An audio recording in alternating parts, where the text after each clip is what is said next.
Assalamualaikum warahmatullahi wabarakatuh.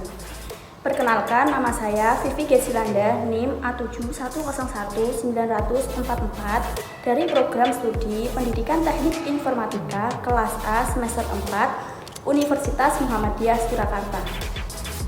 Pada kesempatan kali ini, saya akan mengerjakan ujian akhir semester dengan mata kuliah Strategi dan Media Pembelajaran. Dalam ujian kali ini, saya akan membuat video pembelajaran dengan menggunakan aplikasi Zoom dan Quizzes. Aplikasi ini adalah aplikasi online yang bertepatan dengan pandemi COVID-19 sehingga membantu siswa atau siswi serta mahasiswa dalam belajar dari rumah atau from home.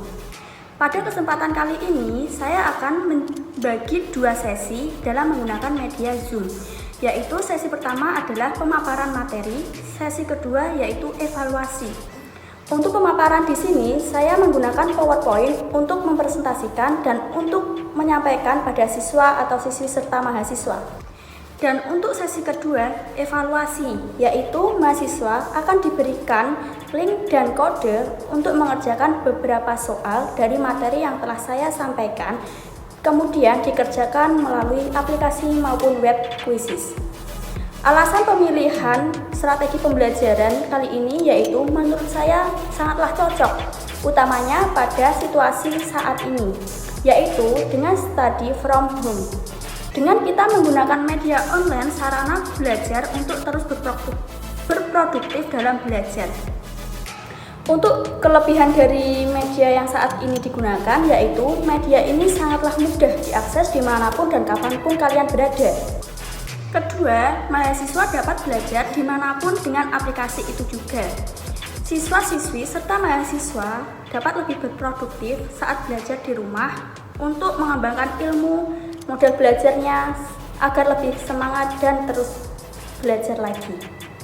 Dalam penggunaan aplikasi Zoom dan Quizzes ini juga terdapat beberapa kekurangan. Yang pertama, aplikasi ini menggunakan jaringan internet untuk dapat mentransmisikan data ataupun bertukar informasi. Yang kedua, borosnya kuota internet. Bila mana menggunakan data seluler, maka dalam menggunakan aplikasi Zoom akan memakan banyak sekali bandwidth sehingga data seluler yang digunakan semakin banyak. Saran saya dalam metode pembelajaran berbasis online ini berharap utamanya kepada pemerintah untuk melengkapi jaringan internet seluruh di Indonesia agar semua tempat terdapat saluran dengan internet yang baik. Mungkin itu saja yang bisa saya sampaikan. Berikut saya akan menampilkan video pembelajaran. Silahkan untuk dilihat. Terima kasih. Wabillahi taufiq wal hidayah. Wassalamualaikum warahmatullahi wabarakatuh. Assalamualaikum warahmatullahi wabarakatuh. Waalaikumsalam warahmatullahi wabarakatuh. Selamat siang. Bu, Di sini Ibu akan menyampaikan materi terakhir untuk PJJ kita, pembelajaran jauh dari kita. Sebelumnya berdoa terlebih dahulu. Berdoa dimulai. Amin. Oke. Yang pertama, Ibu akan menyampaikan materi macam-macam Microsoft Office. Nah, di sini ada pengertian TIK sendiri, yaitu TIK adalah singkatan dari Teknologi Informasi dan Komunikasi, atau jika dalam bahasa Inggris Information and Communication Technology, jika disingkat ICT. Jadi, secara luas pengertian TIK itu adalah segala kegiatan yang terkait dengan pemrosesan, manipulasi, pengelolaan, pemindahan informasi antar media untuk menghasilkan informasi yang berkualitas, yaitu informasi yang relevan, akurat, dan tepat waktu, yang digunakan untuk keperluan pribadi, bisnis, dan pemerintahan, yang merupakan informasi yang strategis untuk pengambilan informasi keputusan. Nah, di sini ada banyak sekali macam-macam Microsoft Office, tapi pada pertemuan kali ini Ibu akan menjelaskan 3 saja. Yang pertama ada Microsoft Word, Microsoft Excel, dan Microsoft PowerPoint. Nah, di sini Microsoft Word adalah perangkat lunak pengolah kata andalan Microsoft pertama diterbitkan pada 1983.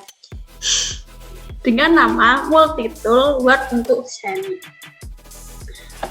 Untuk fungsinya sendiri, Microsoft Word itu ada 3, yaitu pembuatan pengeditan dokumen, pembuatan dan menyimpan dokumen, dan mencetak dokumen. Untuk kelebihan Microsoft Word itu sendiri, yang pertama ada tampilan yang mudah dipahami bagi pemula, dapat menyimpan file dengan berbagai format yang tersedia dengan fitur Save As. Yang ketiga, pengaturan naskah lebih mudah digunakan, terlebih lagi jika pengguna sudah memahaminya dan dapat digunakan untuk membaca semua jenis file dari berbagai versi Microsoft Word yang tersedia. Yang keempat, tersedia menu fitur untuk menjalankan expression yang digunakan untuk menulis rumus yang dibutuhkan. Selain itu, ada juga kekurangan Microsoft Word. Yang pertama, berbayar atau penggunanya tidak gratis. Yang kedua, berdampak lemot pada komputer. Yang ketiga, memiliki prosesor yang kecil. Di sini ada yang ingin ditanyakan terlebih dahulu? Belum. Yang kedua ada Microsoft Excel.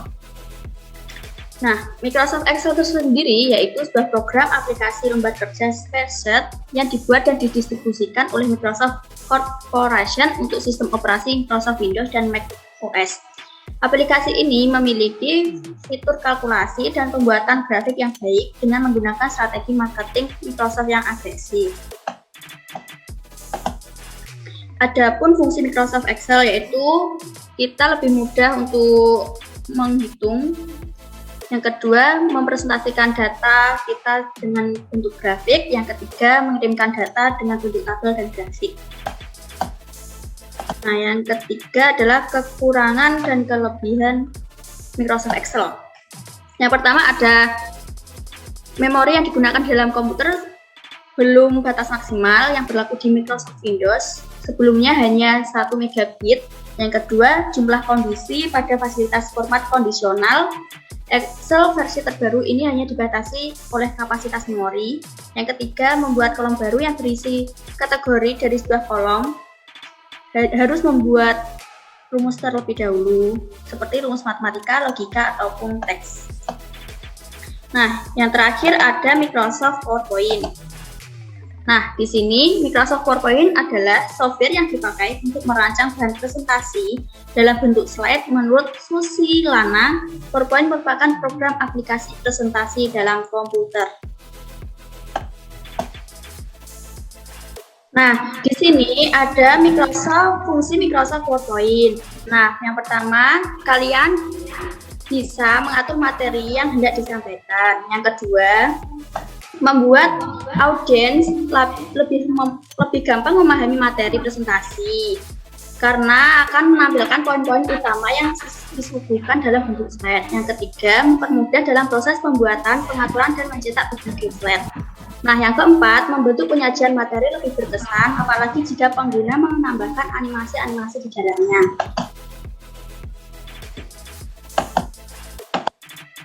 Nah, di sini ada kelebihan dan kekurangannya. Yang pertama, kelebihannya memudahkan pengguna membuat slide presentasi. Yang kedua, dilengkapi beragam tools. Yang ketiga, template bervariasi. Dan yang keempat, memiliki fitur kolaborasi. Nah, sedangkan kekurangannya hanya bisa digunakan pada platform Microsoft dan ketidakstabilan dokumen pada tiap versi.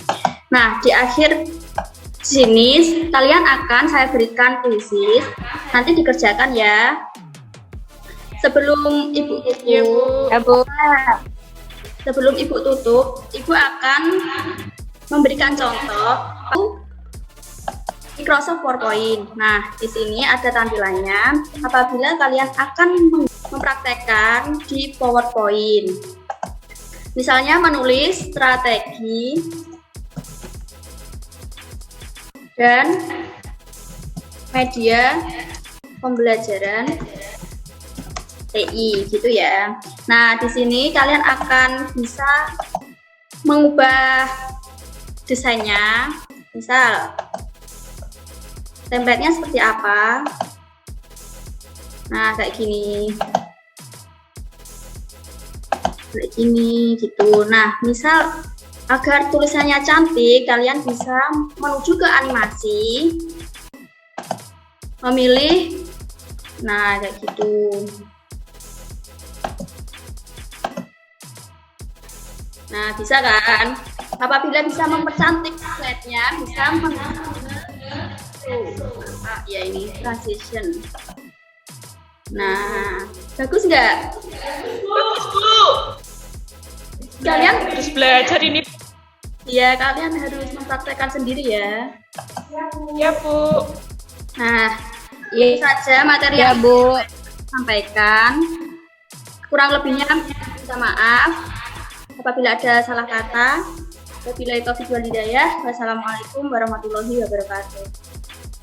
Waalaikumsalam. Waalaikumsalam. Waalaikumsalam warahmatullahi wabarakatuh. Ya, sama-sama. Bisa di itu ya, Bu. Ya. Ya, Bu.